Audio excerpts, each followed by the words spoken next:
Mga anak, wala ba kayong mga assignment, ha? Ay, nakauwi na din. Mag-grow a garden muna ako. Wow! Magtatanim ako ng candy blossom para yumaman ako. Aba, kakauwi lang ay padagadang naatupag ah. Wow, ang ganda naman ng garden nila. Hindi ako papatalo. Maglalaro ka din yan? Gaya-gaya ka. Mas maganda naman yung garden ko kaysa sa'yo. Ah, ganon. Wait lang. Nakakainis ka! Ninakaw mo yung mga fruits ko! Mas mayaman na ako sa'yo ngayon. Nascam ako! Ayun na nga ba yung sinasabi ko eh. Manda kayong dalawa sa akin, ha? Kukunin ko muna to. Mag-aaway pa ka sa grow a garden na yan. Ba't di kaya kayo mag-grow a garden sa labas? Ayan ang grow a garden na gusto ko. Kung gusto nyo pa bumalik to, tapusin nyo yan, ha? Ah, sige po, Nay. Ay, salamat, makakapagpahinga na ako. Hindi ko rin makakatulog na ako. Ano naman yan? Be, nasan yung part mo sa research? Kailangan na natin yun. Kakauwi ko lang, tama? Tayo ay nasa bahay. So, ang mga schoolworks, yung mga research, iwan natin yan sa school. So, kapag kakauwi ko lang at gusto ko matulog, imbes na wag kang tumawag, anong ginawa mo? Nasaan yung research natin? Tapos mo na ba? Be, kakauwi ko lang. Hindi ako robot. Kailan ako tumawag sa'yo at nagganap ng research na kakauwi mo lang? Never. Ang tawag doon, konsiderasyon. Hindi naman tayo babagsak kung magpapahinga tayo, di ba, be? Maliliit na kasi tayo, kailangan natin magpasa. Aba, be, pwede ba ako magpahinga? Hindi lang naman sa school umiikot yung buhay ko. Kaya nung tumawag ka, napagano'n ako, oh. Aba, sira ulo to, ah. Kakauwi ko lang, ah. Pahinga din tayo, be. Baka bago natin mapass yung research natin, mapass away tayo. Sige na. Good morning, class. Bakit ang dami nakadikit sa wall? May ballpen, may walis. Ma'am, uso kasi to. Ididikit mo yung mga bagay gamit yung wall friction. Parang ganito. O, di ba, ma'am? Ano? Wall friction? Hoy! Baka mahulog ka dyan! Kung mga bata to, kung ano-ano kasi nakikita niyo sa TikTok na yan eh. Try ko naman tong calculator.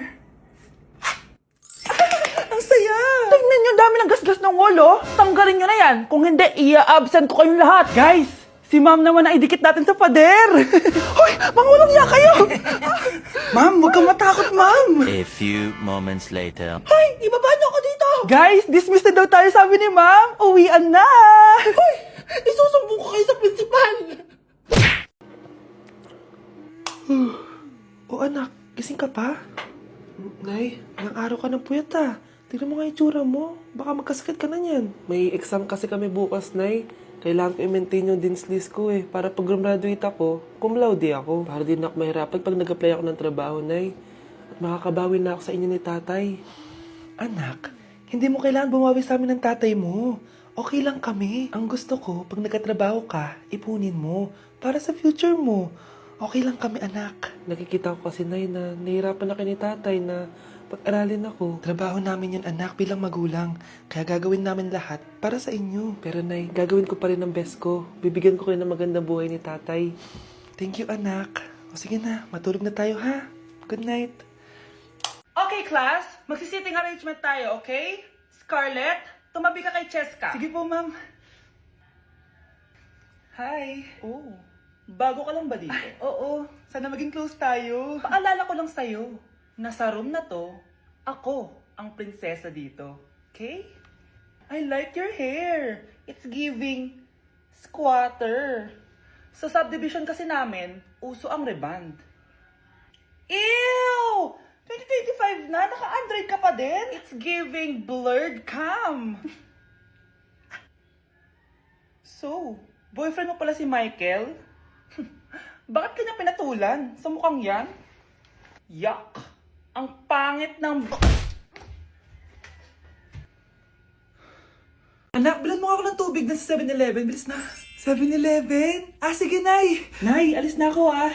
Ba't may dalang maleta yun? Ano naman trip ng babaeng to? Manonood na nga lang ako. Wow, ganito pala itsura ng airport. Ang ganda. Ganito pala feeling sumakay ng airplane. Eto ba yun, yung 7-Eleven? Teka, anong oras na? Bakit di pa umuwi yung babaeng yun? Ayan, at yung pinapabili ni nanay.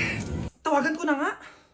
Ay, hello, Nay. Eto na, nabili ko na pinapabili mo. Asa ka na, ha? 7-Eleven, di ba, Nay? Oo, 7-Eleven. Diyan lang sa may kanto. Ay, akala ko kahit sa 7-Eleven. Ha? Nasa ka ba? Sa Japan. Ha? Japan? Nay, tinatamad ako pumasok. Diyos ko, mga kabataan ngayon. Kami nga, tumatawid pa kami ng ilog at bundok. Nayo, eto award mo. Ang ganda mo, be. Ano ka ba, be? Ako na to, eh. Ikaw na talaga yan. Mas inuna pa mag-makeup kaysa maligo. Yes!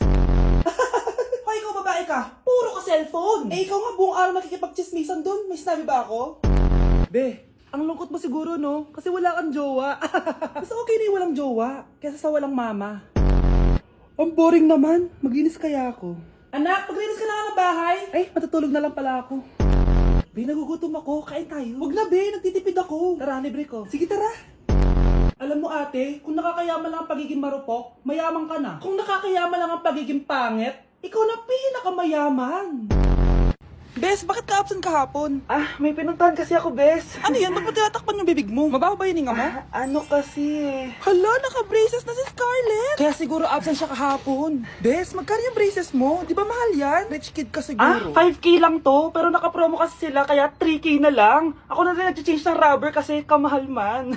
Nandito ba si Scarlett? Present po, ma'am. Anong present? Ayusin mo nga magsalita. Sorry ma'am, di po kasi ako makapagsalita na maayos. Masyakit po kasi yung braces ko. Ay, wow, kala mo talaga. Anong ginagawa niya? Over naman sa pakita ng brace? Bes, ano yan? Ba't ganyan ka mag-tiktok? Siyempre para makita ng mga friends ko na may braces na ako. Ganon? Tsaka para ma-ROI ko na din to, no? Sige, Bes.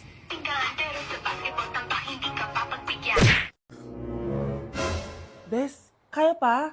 Parang pasuko na itsura mo. Sobrang dami pala nito, Bes. Grabe, ang fresh mo pa din. Paano yan? Huwag ka maingay, Bes. Eto ang sekreto ko. G2G Perfect Cover Cushion. Perfect talaga to kasi lightweight na and high coverage pa. Oh, tignan nyo naman. May 3 shades to and ang shade ko ay ang custard. Try nating basain yung face ko. Oh, ayan. Ayan. O, diba? Ang hirap tanggalin. Love na love ko talaga to kasi waterproof, long-lasting, and transfer-proof. Plus, skincare infused din to kaya hulas-proof talaga. For only 345 pesos lang to. Wow, ang affordable naman yan, Bes. Bibili ako niyan. O, eto, Bes, sa'yo na to para fresh tayo bukas sa exam. Salamat, Bes. The best ka talaga. Hey, sweetheart. Will you marry me? What's your name? Wow! Yung mga gusto ko eh. Mga suplade effect. Brain hard to get. Gusto mo manood tayo ng sine? I'll pay. No problem with that. Excuse me, may boyfriend na ako. Okay lang yun. Hindi naman ako seloso eh. Pero ang boyfriend ko, seloso. Huwag mo sabihin, kalbo na naman yung boyfriend mo. Ha? Sino kalbo? Yung pangit yung kalbo. Yan ang boyfriend ko. Sa larangan, lansangan, Ito lang. Yung boyfriend ko din to eh. Ba't nandito ka? Saan mo nasabay ka lang? Ha? Ano ba yan? Tama nga. Hindi na tara na. Hala! Iba na section ko! Saan yung section 1? Ba't napunta ako dito? Ito na ba yung section 1? Good afternoon, everyone, especially to all of the panelists, advisors, and especially to our co-researchers who attend this virtual conversation. So, good afternoon, everyone. Kaya mamatay ng dahil sa iyo, ma'am. Ibig sabihin po nito ay kabayanihan ng mga Pilipino na isinakripisyo ang kanilang buhay para sa kalayaan ng ating bansang Pilipinas. Huwag lang tayo puro salita! Dapat ipinapakita din natin sa ating ginagawa! Ikaw, bago ka lang dito, di ba? What is the biggest mistake? Ma'am, the biggest beef stick. Anong beef stick, ha? Alis na ako dito. Ayun na, bilisan mo! Hala, dugo ba yung pinampunas niya sa mukha niya? Anak, tingnan mo to, oh. Ano yun, Nay? Anak, ano yung nasa mukha mo? Dugo ba yan? Ginagaya mo ba yung pinupload ko? OA ka talaga, Nay. G2G peeling solution to. Gentle exfoliating to. Tinatanggal nito yung mga blackheads, whiteheads, tas nakakaliit din ng pores. 2 times a week ko to ginagamit, kaya instant glowing at smooth na yung texture ng skin ko. Ay, perfect yan, anak. Ang dami ko pa namang blackheads tapos ang laki pa ng mga pores ko. Charan! O, ito, Nay, sa'yo na to, ha. 199 pesos lang yan. Thank you, anak, ha. Huwag mo na ulit ako gugulatin ng ganun, ha. OA ka lang talaga, Nay.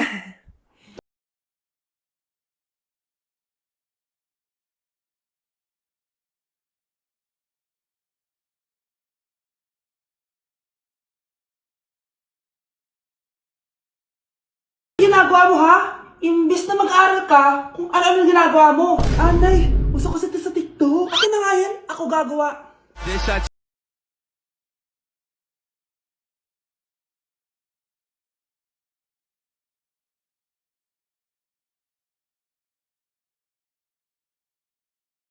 Ladi na nga siya.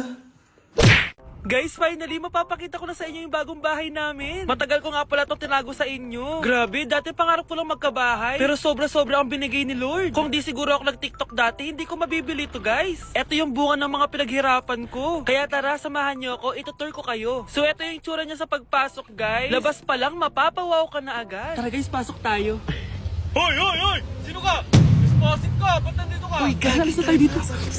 It's a prank, guys! Hindi talaga sa akin tong bahay. Pero sana in the future, makabili din tayo ng gantong bahay. Yun lang. Bye-bye!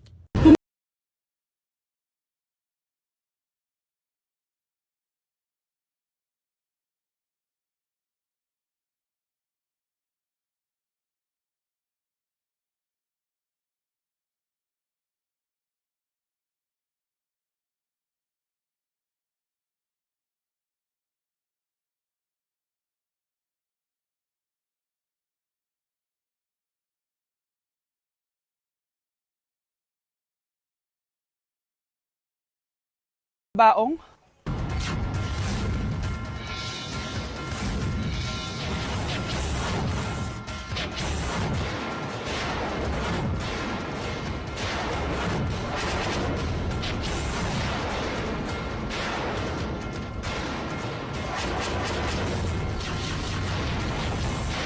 Yun na! 7, 6, 5, 4, 3, 2, 1! Happy New Year!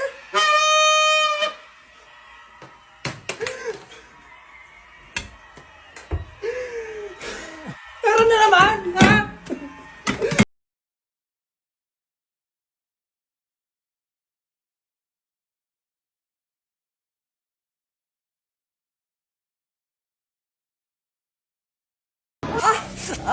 Aray! Ay, Nay! Sorry!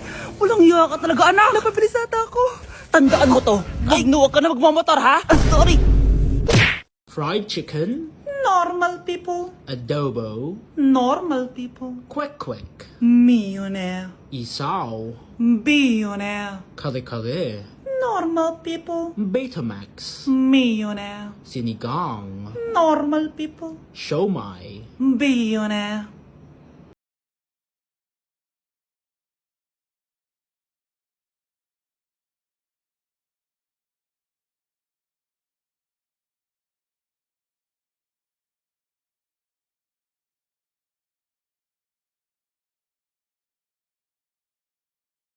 Laruan ko ay tek sa tsole.